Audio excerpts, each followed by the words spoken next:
Les journées de cicatrisation sont importantes pour notre société parce que c'est la réunion annuelle à laquelle tout le monde tend à participer, parce que c'est l'ensemble d'une communauté qui se réunit.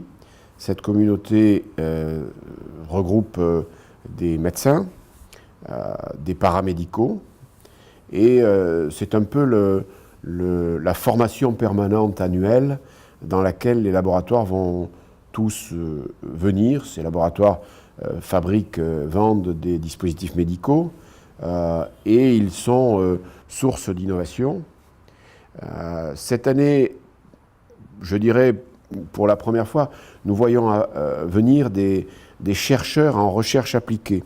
C'est-à-dire, c'est avant la commercialisation, le pansement est revu comme un outil en particulier communicant. Nous avons des pansements connectés qui commencent à apparaître. Ces pansements connectés vont pouvoir être signalés qu'ils sont saturés. Et là, en ce sens, il y a un intérêt économique pour l'utilisation des pansements. Et d'autres pansements apparaissent qui vont être en mesure de détecter une infection locale. Voilà. Alors, c'est du futur encore, mais ça a du sens parce qu'on voit autour d'une communauté de cliniciens s'agréger une communauté de chercheurs qui, dans la cicatrisation, trouvent des sujets qui leur sont pertinents et qui vont nous aider à valoriser un peu l'image encore un peu, pas péjorative, mais un peu secondaire de la cicatrisation dans le milieu médical.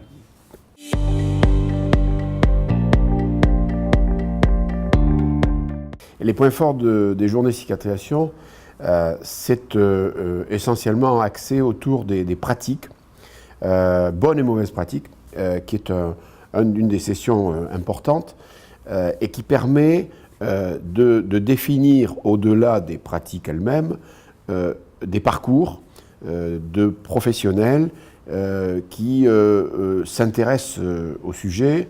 Certains s'intéressent au sujet depuis très longtemps, sont reconnus dans leurs unités, dans leurs pratiques, dans leurs hôpitaux, dans leurs cliniques, mais ils n'ont pas acquis une valorisation professionnelle par des diplômes d'université, par exemple, ou n'ont pas la possibilité de déléguer à des infirmiers, infirmières par l'article 51.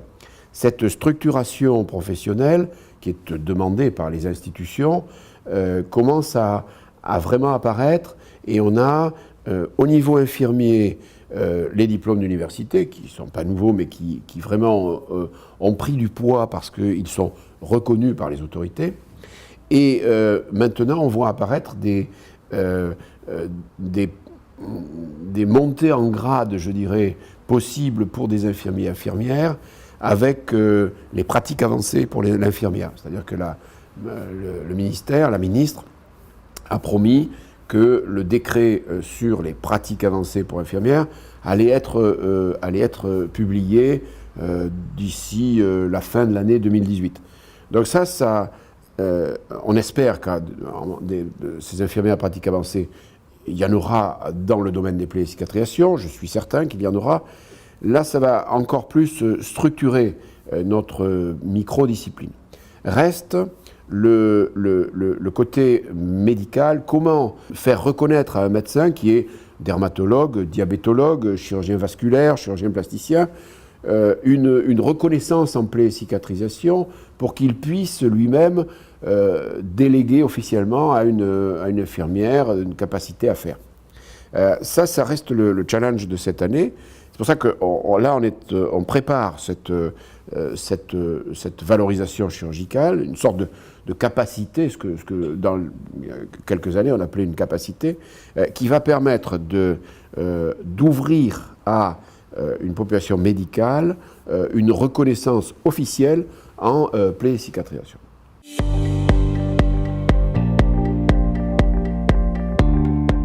Alors cette édition 2018, elle a été, je dirais, l'occasion d'une réflexion profonde sur le mode que nous utilisions depuis très longtemps, qui était un mode dans lequel l'essentiel de l'effort était fait pour que le plus grand nombre participe. Ça, avec la circulaire MedTech, avec les limitations des laboratoires dans leur capacité d'inviter directement un professionnel de santé, il faut que ça change. Donc là, on est en train de revoir complètement le modèle afin qu'il corresponde mieux à la réglementation et qu'il corresponde mieux également à un intérêt croissant de professionnels qui veulent s'investir dans la société. Donc, des commissions vont être créées.